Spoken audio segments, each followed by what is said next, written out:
All right, guys, it's Hink here. You know that I am a man of the people. I love to give the power back to you. The people.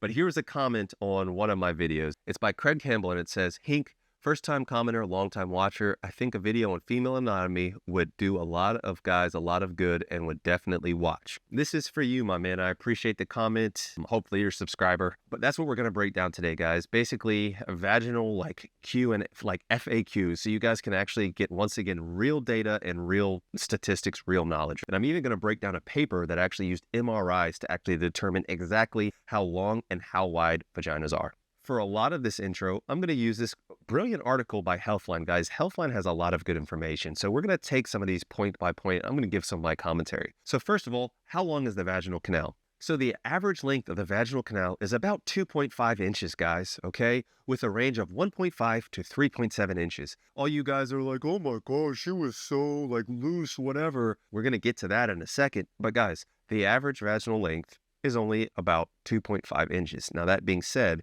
it does vary dramatically whether or not you're aroused or not, or whether or not the woman is aroused or not. So once again, guys, when the woman is aroused, or however they identify them, when the person with a vagina is aroused, it allows the cervix to actually start to retract, and it causes the vaginal canal to lengthen. Now, that being said, even in a lengthened canal, it's only about 5 inches long, guys. And I know what some of you are saying, only 5 inches? That's not that much. Guys, if you are 5 inches non-bone pressed, people like to quibble with me, oh, well, even if you're bone pressed, you still have an insertable length because the fat pad compresses. Okay, maximum cope there, because I don't know anybody that's thin and has a small fat pad that actually uses that rationale. It tends to be guys that are obese with large fat pads that say stuff like that. But I'm not fat shaming, guys. I'm not. I promise you I'm not. I do think there's a level of cope. And once again, I think the best way to get a bigger penis is to lose weight, period. End of discussion. But what this is saying is that even in an aroused state, it goes from about 2.5 inches to 5 inches. Now, once again, this is on average, and there are some factors that vary with this, and we're going to get into that in just a second. But here's a life hack. You want to feel massive? Just make sure your girl is not aroused when you penetrate, and you're going to hit her cervix at 2.5 inches, and you're going to feel like the man. God, obviously, I'm joking, guys, but I thought that was kind of funny. I don't know. So here's a topic. It's does it stress for childbirth? Guys, of course it stretches for childbirth, okay? But you have to understand that for the most part, especially within 6 months after a vaginal birth, the vagina is essentially back to its original shape, okay? So yes, there's some variation, and as we'll see, that does affect length and width of the vagina permanently. However, in general, it does come back to essentially a normal state. So the vagina get permanently stretched out? I mean, guys, I'm going to disagree with this article, because I think that especially if you do it to the extremes, there are some extreme insertion and some extreme sizes that I'm not judging at all, but some women actually like that. And if you are going to have that repetitive kind of size over and over again, yeah, and it's the same thing with multiple childbirth, guys. These women that have, 14, 15 kids, absolutely, that is going to cause some permanent dilation of the vaginal canal. But in general, for most women, it's not going to become too stretched out over time. But, however, there are women who are undergoing basically vaginoplasty or vaginal tightening procedures because as they age, as the pelvic floor loosens because of childbirth, their vaginal canal is not as tight as it used to be. I would actually disagree when they're like, no, you can't get it too stretched out. Actually, there can be dramatic dilation in vaginal size. So here's one I thought was interesting. How deep is deep enough during sex? Once again, guys, this is saying when you're not aroused, the vaginal length is around 2.5 inches, okay? But even when you're aroused, it's around 5 inches. Now, there's variation depending on the size and the shape of the women, which we're going to get to. However, for the most part, they're not taking something that's significantly bigger than 5 inches. So you guys that want to be 14 inches or whatever, I mean, that's insanity. That being said, especially with repeated sessions, women can adjust to that. I'm not going to get too much into my personal life, but I am a big guy as far as stature and as far as size. My girl certainly can accommodate basically all of me depending on how aroused she is, and she is 5'3". Take that as you will. This was an important fact that I wanted to put up, that most women can't get over the top just by penetration, okay? It's less than 20% of women that's going to actually happen to.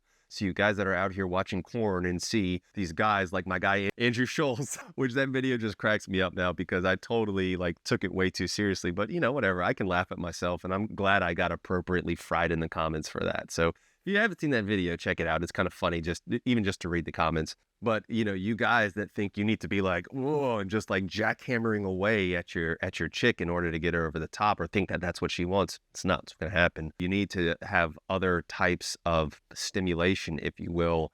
And like I've said before, you need to kind of, learn how to, DJ, okay? You guys get it, YouTube rules. But here's a hot take for you. I personally think the female O is a myth. I've never seen any kind of definitive evidence, anecdotally or otherwise, that it actually exists. Kind of joking, guys. Yes, I'm joking.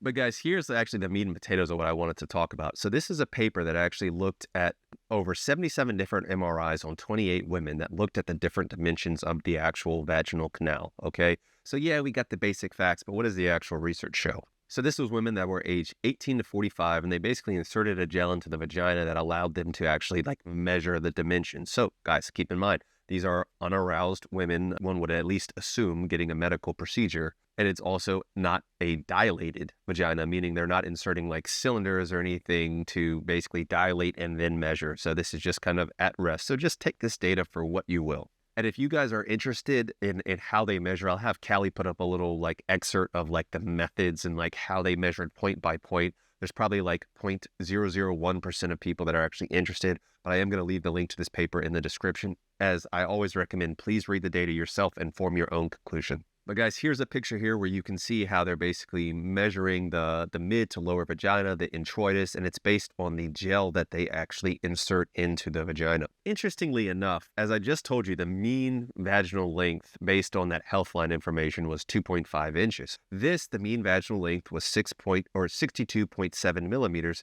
Guess what, guys? That's 2.48 inches, okay? So right at 2.5 inches is the mean length of the vagina, okay, on average. But if you look at this data set all the way at the bottom where it says linear length, like look at the range, guys. The range goes all the way from 40.8 all the way to 95 millimeters, okay? So that is between 1.6 inches and 3.74 inches. So you're like, oh my gosh, 95 millimeters. Yep, it's about 3.7 inches, guys. So even that is not particularly long. Once again, non-aroused women.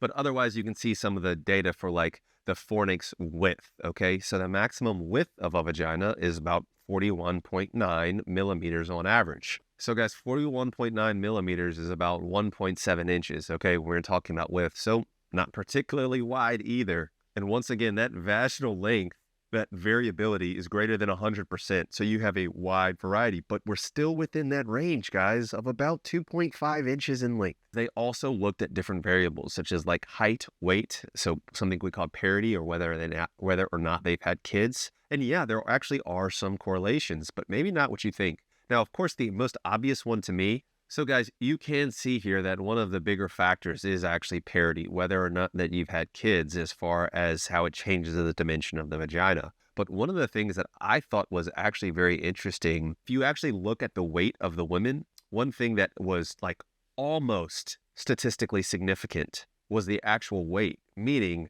like the bigger the girl is, the longer the vagina. Now, I do question how they measured, because just like you can have a big fat pad, or like above a penis, like I wonder how the actual like external genitalia fat actually played into that measurement. But regardless, it kind of makes sense. And if you are insecure about your size, then, once again, guys, I'm not fat shaming or anything. I'm just showing you what the freaking data says, okay? Don't at me, why do you hate fat people? I'm not, okay? I'm just showing you what the data shows, that the bigger women are going to have a longer vagina. So keep that in mind when you are choosing mates, if you are insecure about the size of your pee-pee or on the smaller side. In this study, they also talk about how other models have actually, in general, replicated this data. So it's not quite the exact same. Like some of the ways that they measured was by actually like using a cast, like I'm assuming like injecting some sort of liquid that like firms up inside the vagina and then removing that. I mean, can you imagine doing that study? But anyways, the point is that this data is accurate and it's reproducible. But guys, what they conclude is that, of course, the dimensions and shape of the vagina are of great importance in medicine and surgery. However, there appears to be no single way to characterize size and shape in the human vagina. Although differences exist between women, there are a few covariates associated with these differences. So guys, it's actually kind of hard to predict, just like guys, who is going to have what guys are going to have a longer PP, what girls are going to have a longer VJJ.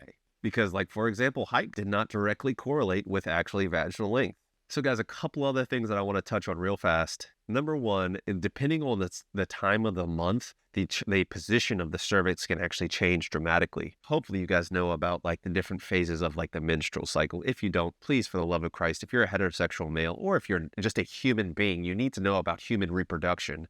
Learn about the different phases of the menstrual cycle. But ovulation, which typically happens around day 10 to 14-ish, that's when the woman tends to be most turned on. That's when the cervix is in the highest position, and that's when you have the longest vaginal canal. However, right before the period, that's when the cervix is in a lower position. And so you might not be able to go as far when they're closer to their time of the month. So guys, let me know what you think. Did this change anybody's mind? Did this blow anybody's mind? Is this what was expected? What do you think about this data? Is my analysis way off, or are you guys still convinced that hey, you have to have a fort, my guy Andrew Schultz. That's what they want, Hink. But let me know, guys. Remember, guys, you have to be the best version of yourself, okay? You owe it to yourself to be the best version of yourself. There's nothing wrong with self-improvement, but you are enough just as you are. All right, guys. Peace and love. Dr. Hink got the plug on the health, yeah. Got you thinking about your wealth, yeah. In his office, no stealth, yeah. Pinnacle of that below the belt, yeah. Checks and balance, he's managing. Working miracles, no damage. Got you covered, no panicking. Stay calm. In the clinic, no vanishing. Yeah, with Doc Hink, it's the way back.